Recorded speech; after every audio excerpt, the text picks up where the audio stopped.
All right, well, while some of my other stuff is in there updating its firmware, I decided to come outside and check on my big birds. What are you barking at? I'm just growling and barking. That's what I do. I'm a bird herd. Tom, can I squeak you? You look really nice and juicy. Say nope. We are birds and we're not muscovies, so we don't like touching. Actually, the muscovies don't either, but they tolerate it, I think is probably a better word. Hey, you drinking out of the mud puddle. You know those really nice clean water dispensers that I have for you guys? Can we agree to use those? Actually, it doesn't even look like he's... What are you doing? I don't even think you're drinking. Your bill's not touching the water. You're just pretending to drink. Is that how this happens? Is one bird goes, hey, it'd be really funny. If I pretended to drink out of this, the other birds will come over here and they'll drink this nasty water and I can watch them and laugh. That's what you're doing, isn't it? I don't know what he's doing. Well, hey there, I do declare.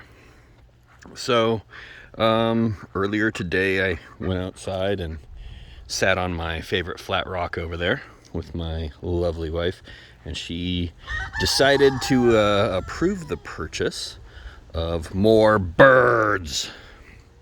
So I went on, well, not my favorite, but definitely not my least favorite bird hatchery site, and picked up some more chickens. Yes. Uh-oh. Is there a squirrel on the ground? I think they saw it. Oh, no, I guess there was a squirrel. So I threw some corn out here earlier today, so there's probably a lot of attention being paid to that. Anyway, so it looks like I will get some more silkies. The ones that I got are quite a bit stressed out, and they are getting pasty butt like nobody's dirty business, and a host of other things, including the fact that they just refuse to drink. No matter how many times I show every single one of them where the water is, they dehydrate very quickly. So I'm wondering, maybe I got a bad batch. I got them from a local farm rather than a hatchery, which is a first time thing for me. I usually get fully grown birds, which it's pretty easy to tell if they're not right, and that is where Darkwing came from. But all of our other birds I've raised from chicks, whether they were born here or not.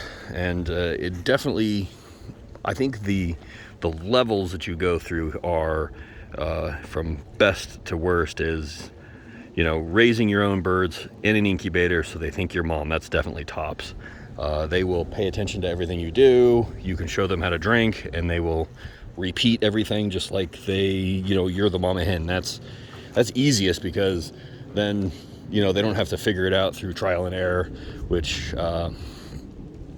babies aren't that terribly good at, and birds, especially young chickens, I love them to death. They're very stupid. In fact, one death that we had with the baby birds is because I've got a heater, but they will run away from the heater, get into a corner, and then they'll pack in tight enough that they're not cold. Well, to do that, they have to step on each other, and one of them got crushed by the other 9. Whereas if they're underneath my heater, which is very accessible, and I always put them underneath it if I come in there so that they know that that's warm, they don't have, they can spread out.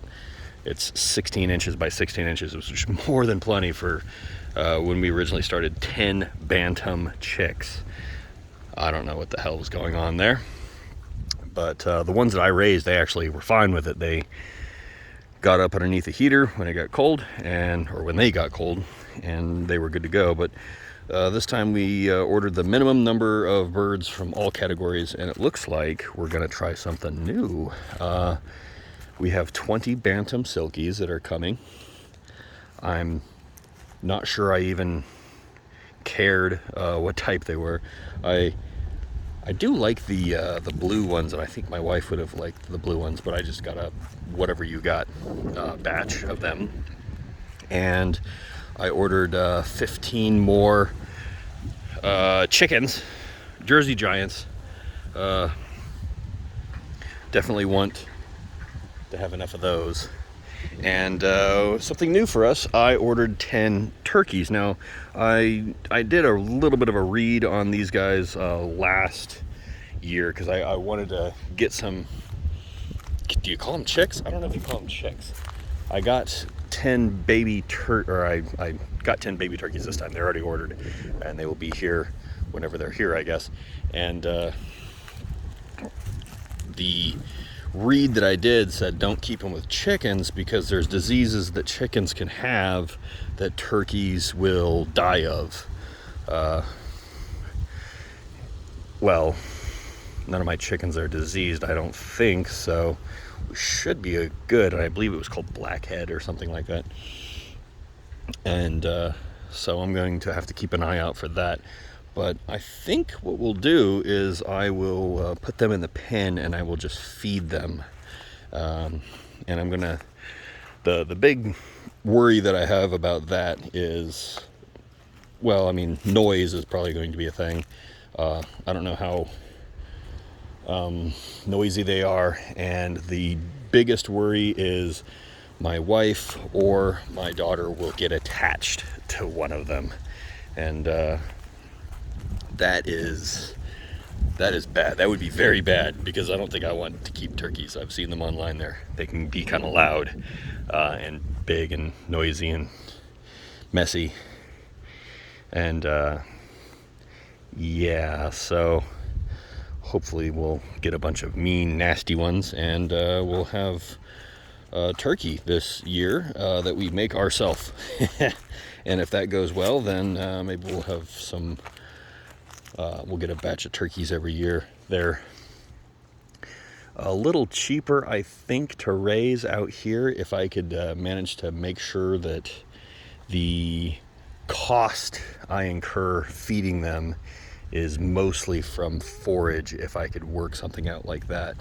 But I have a feeling that they eat more than chickens since they get very, very big.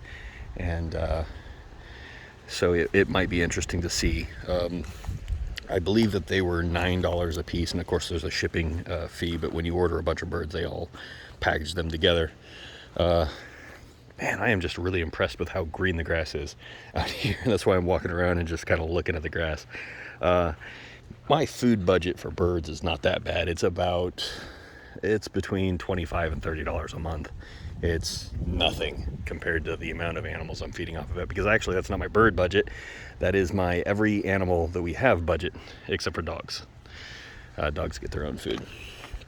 Clearly, they try to eat the corn. Yep, I don't know if you can see the squirrel. He's right up there. They're very fond of eating the corn I throw out for the chickens, and they will be on the ground with the chickens and ducks. They don't, neither one of them seems to mind the other, but the dogs, it upsets them so much that there's a squirrel. And of course the squirrel can actually go across the way here. I don't know if he can jump through the tree branches. Let's go look. Man, this is just some really green, soft grass. Do you see this stuff? Man, if I could grow this in the back pasture, we could have cows. Except for I'm scared of animals larger than myself, so we probably couldn't have cows. I think they can jump that, but our squirrel doesn't, by the way. I think they probably could, and you can see this branch that broke off right here. It used to go all the way to over here. It touched this other tree. It was huge, and yeah, we lost that 2 weeks in. The moving truck actually hit it and drug it a little bit, which didn't seem to cause any problems, and I didn't think anything of it, to be honest. I just wanted my stuff in my house, but it fell right out, and it blocked the driveway. I didn't have the tractor at the time, obviously, otherwise I could have just pulled it out of the way. I actually sat there and looked at it for probably 5 minutes thinking, if I had a big enough bolt, could I put this thing back together? Of course, the answer would have been no. I think even if I was well prepared to do something like that, it wouldn't have been something I could do. It really upset me. But I don't think he actually runs. It looks like he could probably go from this tree to this tree, but I don't think he does that even. I think, because I've got video, he runs down this tree here, hops on my gate, and runs across right in front of my camera there. And then once he's on the other side of the gate, he realizes the dogs can't get over there, so he'll run around on the rocks there and taunt them from there, which might be why the dogs are so angry with it, because it's outsmarting them and doing a really fantastic job of it, by the way. But yeah. Oh man. Yeah, the rocks are sinking into the ground pretty good. I just need to get some concrete out here. Huh, Alaric? Say, I think you're forgetting the plan, and that was to truck in like 3 yards of concrete as aggregate and cement and build this thing for the wife. You might have a point there, Alaric. But spoiler alert, I think I might be buying something that's going to at least make doing this again easier. The first time I do everything, I do it the hard way. And that is no different. I do need some more rocks, though. My lovely wife pointed out that we do need some more rocks like this guy right here. This one right here. Very heavy, though. Are those peach seeds? What the heck? That's a peach pit, because this is a peach tree right here. But it looks like somebody got up here, sat on my rock, chewed it open, and grabbed the seed in the middle of it. It wasn't here yesterday. So I guess the squirrel is pretty hungry. Unless one of you chickens did it. Was it you? Hennis. Hennis. Say, I'm a chicken. I don't know that I have a name. So also this plant right here hopefully isn't dead completely. It grows these really pretty blue flowers. But honestly, if I could replace all of these plants out here, other than the yellow trumpeters, which is what that guy right there is, if I could replace all of those with hibiscus and keep them watered enough, my wife would probably just marry me again. That would be pretty cool. Only problem is I have a bunch of animals that think that hibiscus are just the tastiest damn things ever. I guess I could dig this thing up and put a couple of those in there, surprise her with that. That would be fun. I don't think she watches my videos anymore, so all this planning probably would be covert still, I think. Well, guess we'll find out. Anyway, so looks like most of our peach trees pulled through, but I'm still a little bit worried that all my citrus trees, every one of them is dead. And if so, that's bad. A lot of those were probably old enough to vote. And so to lose them all like this is just really lame. Especially this one over here. It was doing so good. Both of those guys were doing so good. And now I don't know. I would guess that they're not doing good. Damn.